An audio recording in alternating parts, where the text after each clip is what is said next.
Hi, this is Annie and Nikki coming from the Momova headquarters here in our pod. We have had incredible technical difficulties. We know how to work a computer. Oh my we goodness. promise. You know what? Facebook Live needs to get on sharing screens on Facebook business pages, please. Facebook. Thank you. Very frustrating. Yes. Tag it. Click fix. Okay, so what we are doing today, we actually have this awesome woman, Melissa, who is a certified lactation consultant with this amazing app called Momseze. Yes. Who is joining us today. We asked you guys for your number one questions you would have for a lactation consultant, and Momseze is this great app where moms can get unlimited support from a certified lactation consultant 24/7, and they get their baby care experts from breastfeeding, latching, returning to work, what's normal, what's not. You know, you can literally show them a video and say, does this look right? And you can do different packages. Yeah, they do. So you can do a 25-minute consultation for $39.99, a 50-minute consultation for $59.99. You can do a month unlimited, as Yep. many calls as you want, for $129. Yep. And today we're giving away an entire free month's worth. Which is exciting. So that $129 value to one of our viewers. Just ask a question or leave a comment Yep. for a chance to win this gift. And where's my little onesie? And your onesie. And this adorable, oops, upside down. Onesie Which from is nice. And I don't know about you guys, but lactation consultants were my lifesaver when I was starting breastfeeding. So I know Annie had one too. You get out of the hospital, you leverage their support as much as possible when you're in the hospital or if you're at home, and then you have somebody come to your house. Well, what's nice about Momseze is it's that direct connection with the expert right from an app. And so we love this company and what they're trying to do in the space of breastfeeding. It's all about, to move culture forward and to get more moms comfortable. You need the resources and support. And it's not as if every mom today is living in her community of mom and grandmother and that, and saying, oh, here's how you breastfeed. So the lactation consultant really fills in that role. So we think Momseze is the grandma in an app. And this is transferable, right? So we know we have moms that are joining that aren't currently breastfeeding, or maybe they've had 3 babies and they've got it down.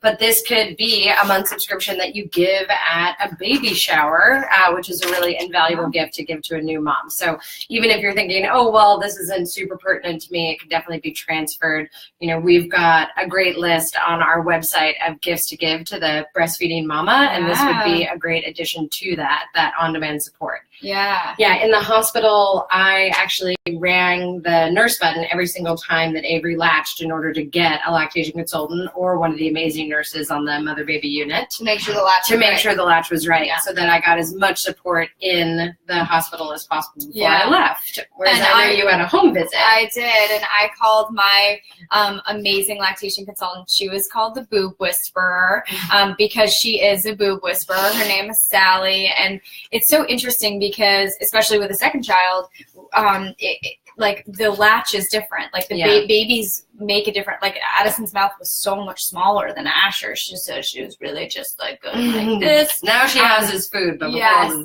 nose a little. And so I knew it wasn't a perfect latch. Sally helped me really feel comfortable too, not putting a lot of pressure on myself, which I loved. She was like, Nikki, your nipples are not looking so hot. Like, put on a breast shield. And I was like, oh, but the stigma is like, then she's going to be, like, it's going to be nipple confusion. She's like, no, put it on. And so it's just so nice to be able to have an expert that can give you the comfort and the tools. We've got good news.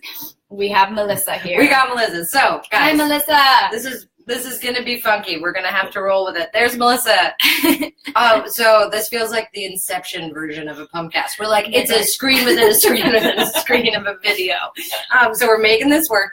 So we actually asked our amazing mom community to ask us what the number one questions they would have for an amazing certified lactation consultant like Melissa would be. So Melissa, we're going to throw these at you. We're going to see how this volume works, whether or not that they can really hear you. One of the top questions we got in a bunch of different iterations were, what do my boobs look like before, during, after breastfeeding? Are they ever going to go back to normal? Am I doing damage by pumping as often as I am? What are your responses to that? Oh, let me check you. Hold on 1 second. Wait. Nope, that's not it. You need to She might be on her own mute. She might be. Oh, you might be you muted, on your own actually. mute? I think you might be muted. Yeah. Ser- Guys, we're good. Yeah. There we go. Yeah? Yep. Yay! Okay. So, the good news is no matter what your breast looks like, they're perfect for your baby. Okay, I know a lot of moms get hung up and they're like, oh, my breasts, they got it so big, or, the shape has changed and they're so different. And it's okay, mamas. Your breasts, your nipples, your areolas, they're perfect. Love it. Your breast was designed to nourish your baby, okay? So that's the good news. Now, changes. During pregnancy, you should start seeing changes. Moms are going to be more sensitive. You're going to start feeling a little bit of changes. Your areola, your nipples are going to darken. They're going to get really, really dark. So I'm sure that you mamas, breastfeeding mamas, you've experienced that. And that's all nature taking its process. And the reason why our nipples get so dark is so they can be a target for when baby has that very first latch. Makes good sense. It's always good to know that there's a purpose to the madness of becoming a new mom. There's always a purpose behind it all. Yeah, that's so great. And then after that, once you deliver and once you give birth and once you start making milk, you're going to start seeing some changes there. Some moms experience engorgement in the very beginning. Some moms don't. And that's all normal. Yeah. Some moms feel their letdowns. Some moms don't feel their letdowns. And it's all normal. The important thing is skin to skin early, keeping your baby close, and nursing as often as possible. Yeah, and all moms' milk can come in at different times, right? So my milk took, I think, about 2 to 3 days for it to come in. But then with my second, it was before I left the hospital. It was crazy. It came so fast. Yeah, your body remembered. Yeah. You were breastfed before. Yeah. Your body remembered. I mean, typically for the first 3 days is when you're going to see colostrum, which is that golden milk, that concentrated milk. And then milk can take up to 7 days to fully come in. Even maybe a little bit longer, maybe even up to 10 days to fully come in. Yeah, and that's really important for people to know. And this is Annie and Nikki. We're 9 months in at this point. Yeah. It's Nikki's second, my first, but into a breastfeeding journey. And I was thinking back, for these questions to those first days. And I was definitely that timeline, Melissa, of 3 days of colostrum, sort of day 5-ish. I feel like milk really came in. Then I hit full engorgement and kind of freaked out. And Nikki had given me these little pads that you could microwave Bamboobies. Do you know those ones? They're they're so good. Are there any other things you recommend to help with engorgement? If things were to get that uncomfortable in the beginning? For engorgement, hand expressing is the best that you can do. Hand express before nursing, because an engorged breast is going to be harder for a baby to latch. Right. So remember, baby's head and his mouth is going to be so small, and then sometimes moms are so engorged, and they're trying to latch this little tiny baby on their breast. So hand expressing a little bit, warmth is great. And I also encourage moms after nursing, they can ice for about 10 minutes. That will also help with engorgement. Okay. Yeah. I definitely. My friend also, to Nikki's point, like reaching out to your friends, I had the lactation consultant say that sideline can be good too as a position when you're really engorged, so that gravity isn't working against the baby either. So that if, they're even with the nipple rather than it like being a slide through a water hose. And Amy suggests cabbage leaves for engorgement, which I know it might not be the best smell that everybody wants in the house, but it's so true that it really does help. All right, questions. We got Natalia Gerald. First, how soon after delivering a baby should you begin pumping? So this was a question I had. Is there any reason, do you have any recommendations on the first time you should try to pump, or when it might make sense, so that you're not confusing your breasts on how much milk they need for your baby versus if you're trying to create a stockpile for work? Right. Well, the recommendation is to limit pumping for the first 6 weeks. For the first 6 weeks. And the reason is because during the first 6 weeks is really when you're becoming in sync with your baby. So we make milk by supply and demand. So if we're pumping more and we're nursing, then we're making more milk. And that could lead into oversupply and clogged ducts, engorgement, things like that. So we want to really limit the pumping for the first 6 weeks. Now, this guideline is based on a full-term healthy baby. Of course, there's going to be times when we need to pump sooner than 6 weeks. Babies that are in the NICU, babies that are separated from their moms for long periods of time, their moms would need to pump before 6 weeks. But for the most part, the guideline is no pumping for the first 6 weeks. That's really helpful. And Natalia asked this too, and I think this is a question I get a lot from friends or just people that know that we're in the breastfeeding space is I hear babies are more effective at removing milk than the pump. Does this mean I should pump before I nurse my little one? My lactation consultant gave me a general rule of thumb, but I'd love to hear from you, Melissa, on what your thoughts are. Okay, so babies are absolutely more effective at removing milk than the pump because pumps were created to mimic the baby at the breast, right? Makes sense. And the best time to pump is 30 minutes after you've nursed your baby. Right. And the reason is because I want to make sure that baby is getting all the nutrients, it's getting that first milk, is getting the most out of the breast. And then waiting about 30 minutes, maybe taking a break, drinking a full glass of water, and then going ahead and pumping. Yeah, and if you're back in the workplace and say, you are scheduling your pump times, but something happens and you head back home, the baby can always still get more out of the breast than the pump got, right? Okay, so I like to reassure moms that. Some moms feel really stressed that, I just pumped, I'm not going to have any milk in there for the baby. And it's like, I think I've heard before, and this might, you are certified and I'm not, that they can maybe get almost 2 more ounces out of it than the pump could get. Yeah. I've seen moms, I've waited babies before and after they've nursed and compared it to moms that are just pumping, and it could be almost double. Yeah, that's amazing. I love that. One of the things, I've definitely seen with pumping versus, I had the start of a clogged duct, and I was pumping twice at work and was massaging everything.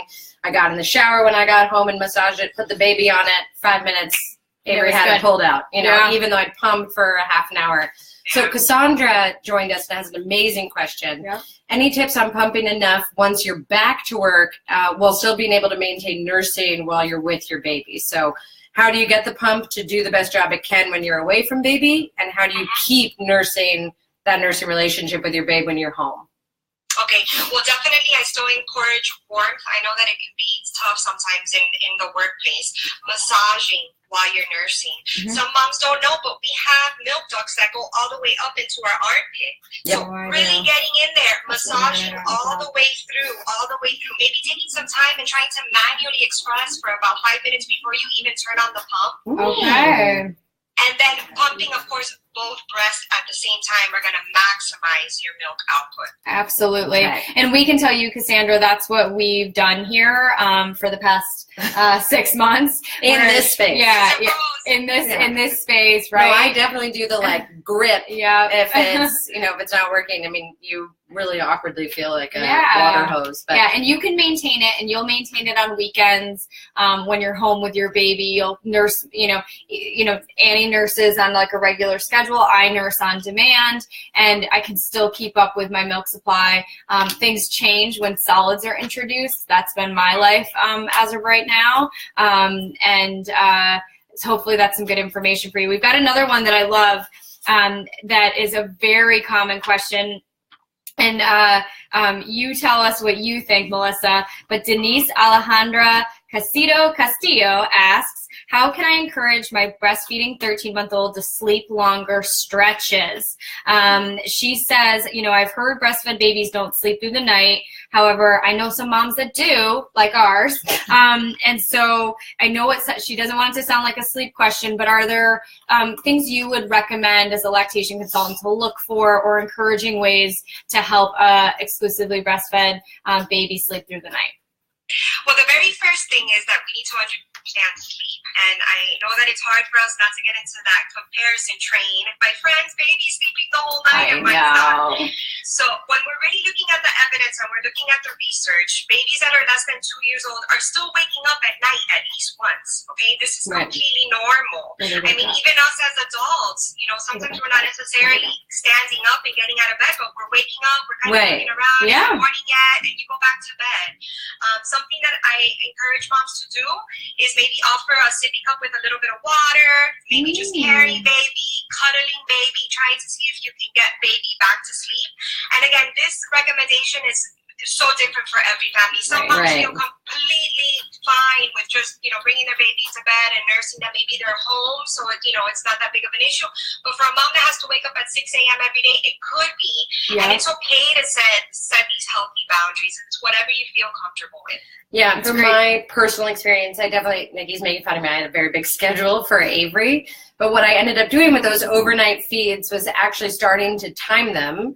And so seeing, okay, she did 7 minutes, and then I would try and just do a 6-minute feed the next night and let that go for 3 nights, and then see if I could take her down to 5. And then eventually she just, sort of forgot about it and continued to sleep through, because the lactation consultant I spoke to was like, they'll just replace it with what they eat during the day. So that was huge for me. Consistency, definitely consistency, whatever plan that you choose. Consistency and just patience, and they'll get it. They'll get it. I promise. They're not going to be waking up and forever. So. Yeah, you're right. So this we have so one we've more. got and we're going a little over, but because we started a little late with our technical difficulties. So questions about boosting milk production. So Amber Elrich says, any suggestions on producing more milk? I make just enough for my 6-month-old, and I don't have a frozen stash at all. That was me with my first. Best way to increase milk supply, nurse. Nurse as often as you can. Skin to skin. Bring it back to the basics. Get in bed with baby. Even if it's an older baby, get in bed with baby. Bring him to your chest. Spend some time in bed with the baby. And nurse. Add a nursing session. Add a pumping session early in the morning. Sometimes moms that have long commutes grab an adapter and pump hands-free driving on the way to work. Pump while driving? Never done that. Great way to add a pumping session in. And just trying to add in maybe 1 or 2 nursing sessions. That's the best way to increase supply. Awesome. So guys, you've watched us, drill Melissa here with the type of amazing questions that new moms always have for lactation consultants. So again, anyone who's joined, commented, liked, engaged with us, you are entered to win this amazing 1 month's unlimited subscription to Momseze to access amazing women like Melissa, whose literally certified knowledge is in breastfeeding. There was just an article in the Washington Post about why don't we know enough about breastfeeding, and we still don't. And these type of women here are just unbelievable resources to us. So, so thank check you out so Momseze, much again. Download the Momseze app. Check it out, and obviously download the Mamava app too, so that you can find great breastfeeding friendly places for your little one or for you to pump in. So we got a winner coming up. I'm going to let Annie announce it. Again, it's one lucky winner for a month of Momseze. That's exciting, and a little this adorable onesie. And our winner is Cassandra Zambo. So thank you so much for joining and asking such awesome questions. Thank you, Melissa. This has been hugely valuable. We so appreciate all of your very sage and knowledge here. Yeah, thank you. And again, download Momseze. We think the Momseze Mamava app download package is perfect for any new breastfeeding mama out there. So go get them. Thank you, guys. Ta-ta for now. Ta-ta for now. Bye, Melissa. Bye. Bye.